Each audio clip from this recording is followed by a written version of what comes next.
Assalamualaikum warahmatullahi wabarakatuh. Salam sejahtera.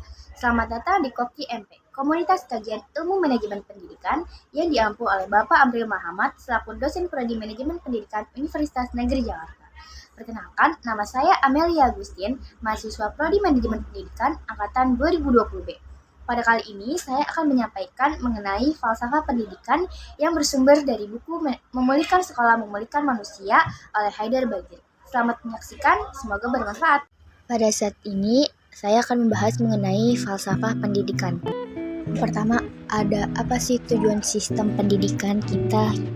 Pada pasal 31 ayat 3 Undang-Undang Dasar telah diamandemen maupun Undang-Undang Diknas 2003 yang menjelaskan bahwa sesungguhnya telah dengan jernih menetapkan bahwa segenap proses pendidikan harus tertunjukkan untuk mengembangkan keseluruhan potensi manusia demi mencapai kehidupan kesejahteraan baik secara fisik, mental, dan spiritual, dan bukannya hanya melahirkan warga negara-negara yang baik, apalagi sekedar membangun angkatan kerja yang kompetitif. Meskipun sesungguhnya tujuan-tujuan yang disebut terakhir ini adalah legilimit yang merupakan membatasi pendidikan pada dua hal. Itu adalah suatu pereduksian yang bisa berakibat fatal. Pendidikan seharusnya meliputi pengembangan individual dan universal termasuk di dalamnya pengembangan kemampuan reaktif serta kapasitas spiritualitas dan moral individual dan bukannya hanya sekadar dibatasi dalam kerangka konteks kolektif kewarganegaraan.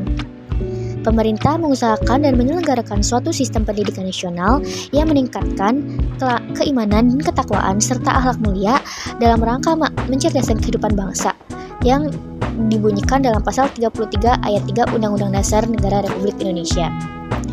Nah, lalu tentu saja hal ini tidak dimaksudkan untuk mengeksklusi nilai penting pendidikan sebagai sarana untuk melahirkan warga negara yang baik, bahkan juga angkatan kerja yang kompetitif. Dalam kata-kata Undang-Undang Diknas 2003, pendidikan bertujuan untuk berkembangnya potensi peserta didik agar menjadi manusia yang beriman dan bertakwa kepada Tuhan Yang Maha Esa, berakhlak mulia, sehat, berilmu, cakap, kreatif, mandiri, dan menjadi warga negara yang demokratis serta bertanggung jawab. Selanjutnya yaitu absennya falsafah pendidikan. Nah, persoalan ini terletak pada kurangnya pendidikan dan sosialisasi filosofi pendidikan.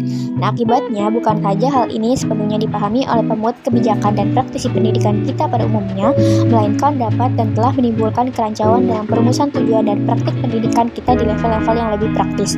Dengan demikian, tujuan pendidikan kita pun tereduksi dalam rumusan dan praktik yang ada, yang pada hakikatnya membatasi pendidikan sebagai suatu upaya untuk melahirkan semata-mata warga-warga negara yang baik dalam rangka membina suatu nasion yang kuat dan mampu untuk bersaing dengan nasion-nasion lainnya, dan bukan individu-individu yang reflektif dan berkarakter.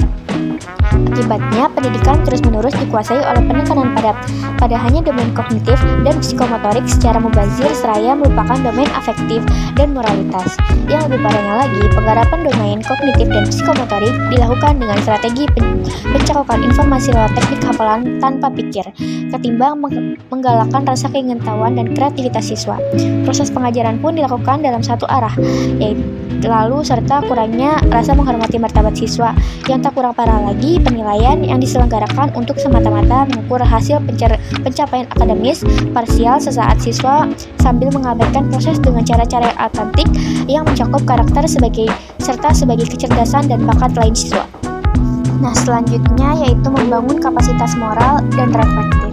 Nah, perlu ditegaskan di sini bahwa pentingnya menjadikan pembangunan kapasitas reflektif dan moral individual sebagai tujuan pendidikan makin diperkuat oleh hasil-hasil yang menyatakan bahwasannya unsur-unsur tersebut sesungguhnya juga adalah kunci utama dalam menjadikan individu-individu manusia sebagai warga-warga negara yang baik, bahkan juga anggota angkatan kerja yang kompetitif. Sekian pemaparan mengenai penjelasan falsafah pendidikan. Nah, di akhir ada protes dari Haidar Bagir yang menerangkan bahwasannya keberhasilan pembangunan ekonomi suatu negara dan kesuksesan karir individual lebih banyak ditentukan oleh kapasitas relatif atau sekaligus kreatif dan kekuatan karakter atau moral.